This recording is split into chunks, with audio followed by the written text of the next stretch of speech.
Police મહાનિરીક્ષક range IG Kutch Bhuj Chirag Kordia 2 દિવસીય પાટણ જિલ્લા પોલીસના વાર્ષિક ઇન્સ્પેક્શન અર્થે પાટણ ખાતે પધાર્યા છે। ત્યારે બુધવારના રોજ તેઓએ જિલ્લા પોલીસ અધિક્ષકના નિવાસસ્થાન જિલ્લા પોલીસ અધિક્ષકને કચેરીની મુલાકાત લીધી હતી। ત્યારબાદ સાંજે જિલ્લા પોલીસ હેડક્વાર્ટર ખાતે પાટણ ખાતે પોલીસ વેલફેર સંચાલિત કાર્યરત કરાયેલા આરઓ પ્લાન્ટ વોટર એટીએમનો પોતાના વરદ હસ્તે શાસ્ત્રોક્ત મંત્રોચ્ચાર સાથે પ્રારંભ કરાવ્યો હતો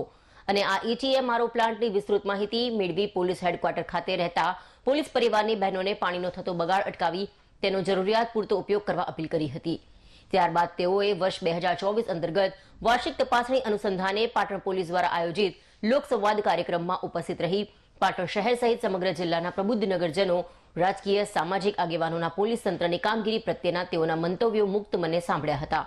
જેમાં પાટણના ધારાસભ્ય ડોક્ટર કિરીટ પટેલ, જિલ્લા ભાજપ પ્રમુખ દશરથજી ઠાકોર, પાટણ પાલિકાના પૂર્વ પ્રમુખ Hemant Tanna, doctor Babubhai Prajapati, corporator Bharatbhai Bhatia, Jayeshbhai Patel, Rohit Patel, Pravinbhai Parmar, advocate, Saraswati taluka પંચાયતના પ્રમુખ, પત્રકાર યશપાલ સ્વામી સહિતના નગરજનો દ્વારા પાટણ શહેર અને જિલ્લાના પોલીસ તંત્રને લગતા પ્રશ્નો જેવા કે હાઈવે વિસ્તારમાંથી રેતી ભરીને પસાર થતા ટર્બાઓની ગતિ મર્યાદા નિયંત્રિત કરી બનતા અકસ્માતના બનાવો અટકાવવા,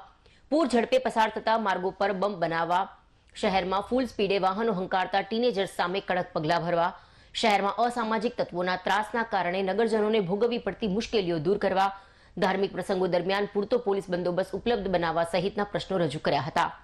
જેને ઉપસ્થિત રેન્જ આઈજી સહિત જિલ્લા પોલીસ વડાએ નોંધ કરી તેના નિવારણની ખાતરી આપી હતી। રેન્જ આઈજી ચિરાગ કોરડિયાએ લોકસંવાદ કાર્યક્રમમાં ઉપસ્થિત રહેલા તમામનો આભાર વ્યક્ત કરતા પાટણ શહેર અને જિલ્લામાં નશીલા પદાર્થોનું સેવન કરતા કે વેચાણ કરતા લોકોને નસીહત કરવા પોલીસને મદદ બનવા માટે નગરજનોને અપીલ કરી હતી। સાથે સાથે વ્યાજના દૂષણના ખપ્પરમાં પણ કેટલાક પરિવારો હોમાતા હોય છે,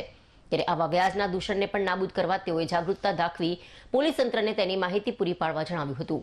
લોકસંવાદ કાર્યક્રમની શરૂઆતમાં ડીવાયએસપી પંડ્યા દ્વારા પાટણ શહેર અને જિલ્લામાં પોલીસ દ્વારા કરાયેલી કામગીરીનો ચિતાર રજૂ કરી ગત વર્ષના વાર્ષિક ઇન્સ્પેક્શન દરમિયાન આયોજિત લોકસંવાદ કાર્યક્રમમાં શહેરીજનો તરફથી મળેલા સૂચનોનું પોલીસ તંત્ર દ્વારા નિરાકરણ લાવવામાં આવ્યું હોવાનું જણાવ્યું હતું। લોકસંવાદ કાર્યક્રમમાં ઉપસ્થિત રહેલા રેન્જ આઈજી ચિરાગ કોરડિયાનું પાટણ ધારાસભ્ય સહિત જિલ્લા ભાજપ પ્રમુખ, જિલ્લા પંચાયત પ્રમુખ સહિતના મહાનુભાવો દ્વારા મોમેન્ટો અને બુકો આપી સ્વાગત સન્માન કરી આવકારવામાં આવ્યા હતા। કે તમે બધા રજૂઆત તો કરો છો, પણ તમે બધા સમાજના નાગરિકો છો, જુદા જુદા વિસ્તારમાંથી અત્યારે આવેલા છો। તમારી બધી રજૂઆતને અમે નોંધ રાખીએ છીએ અને અમારે જે કાયદો વ્યવસ્થાને મજબૂત કરવાની, ટકાવી રાખવા માટે અમારી જે કટિબદ્ધતા છે એમાં તો અમે મક્કમ છીએ। પણ તમે બધા અત્યારે અલગ અલગ વિસ્તારમાંથી આવ્યા છો, તો મારું પણ તમને એક સૂચન છે। 2-3 મુદ્દાઓ પર હું તમારા બધાનો પણ સાથ સહકાર અપેક્ષિત છું। એક તો એક કે યુવાધન કોઈ ખરાબ રવાડે ના ચડી જાય, કોઈ ડ્રગ્સના દૂષણમાં, ગાંજાના છે, ચરસના છે, આ બધા દૂષણોમાં ના આવે, એના માટે તમે પણ, અમે તો અમારી રીતે લોકસંવાદના કાર્યક્રમ કરતા હોઈએ, કોલેજમાં, સ્કૂલોમાં અવેરનેસના કાર્યક્રમો કરતા હોઈએ, પણ તમારી પણ, તમે સમાજના નાગરિકો છે, તમારા પાસેથી પણ મારી એક અપેક્ષા એવી છે કે જ્યાં તમારા ધ્યાન પર આવવું આવે, કોઈ યુવાન આવી બધીમાં ફસાઈ ગયો હોય અથવા તો અમને કંઈ માહિતી આપવા માંગતા હો તો અમારા પોલીસ અધિકારી શ્રીઓનો સંપર્ક કરી શકો છો। એસપી સાહેબનો નંબર તો બધા પાસે હશે જ, એમને પણ ડાયરેક્ટ માહિતી આપો છો। આ એક એવું દૂષણ છે એ આપણા દેશને બરબાદ કરી શકે છે, આપણું યુવાધન ખતમ થઈ શકે છે। એટલે આપણે આ બધા બાબતે બહુ સંવેદનશીલતા રાખીએ અને આવું કોઈ દૂષણ કોઈ ગામમાં અથવા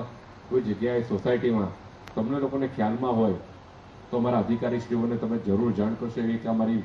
તમને બધાને અહીંયા બેઠા છો એટલે એક વિનંતી છે।